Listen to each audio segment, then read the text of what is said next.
Salam Bapak Ibu, Saudara dan Saudari, sahabat-sahabat garam dunia yang terkasih.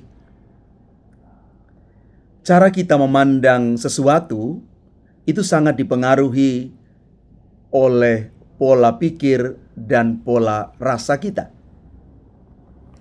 Misalnya begini, kita akan lebih mudah memaafkan dan menerima kembali orang yang kita cintai meskipun ia banyak berbuat salah kepada kita.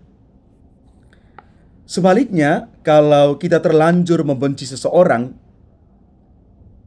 maka betapapun baik perbuatan orang itu, kita akan cenderung menilainya salah dan tidak baik. Sebagai manusia, kita mudah sekali memberikan penilaian hanya berdasarkan sentimen pribadi kita. Lebih lagi, kita kurang berusaha mengklarifikasi atau mendengarkan pendapat orang lain. Kita memang penuh dengan kelemahan dan kekurangan. Maka kita perlu belajar dari Yesus agar kita tidak cepat menilai orang lain dari sisi luarnya saja, apalagi menjauhinya, membencinya, memusuhinya, bahkan menghakimi dia. Bapak Ibu saudara-saudari yang terkasih, Injil beberapa kali menunjukkan bagaimana cara Yesus memandang manusia.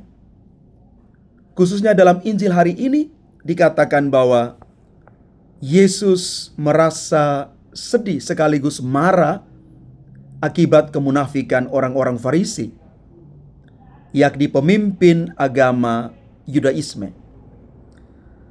Setelah Yesus mengampuni dosa dan menafsirkan hukum Sabat dengan penuh otoritas, orang-orang Farisi melihat Yesus sebagai ancaman, sebagai pembaharu yang berbahaya.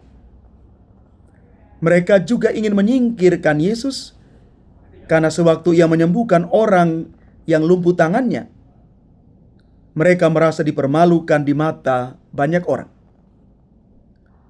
Walaupun sedih dan marah, Yesus tentu saja tidak membenci orang-orang Farisi. Ia sama sekali tidak mengharapkan kebinasan mereka.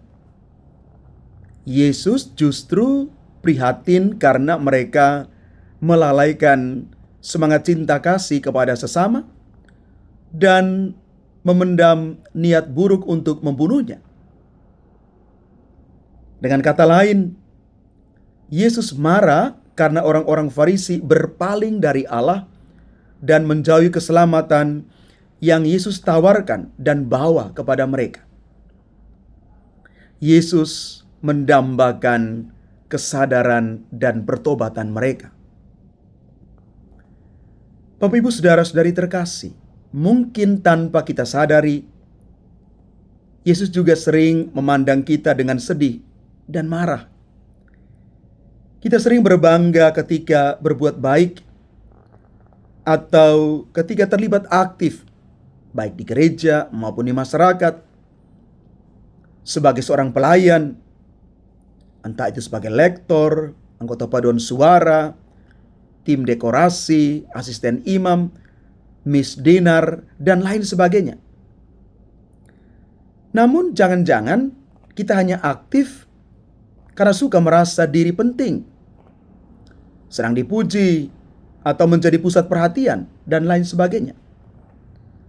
Jangan-jangan kita hanya ingin mencari apresiasi dan validasi dari luar, bukannya melayani Allah dan sesama dengan hati yang tulus.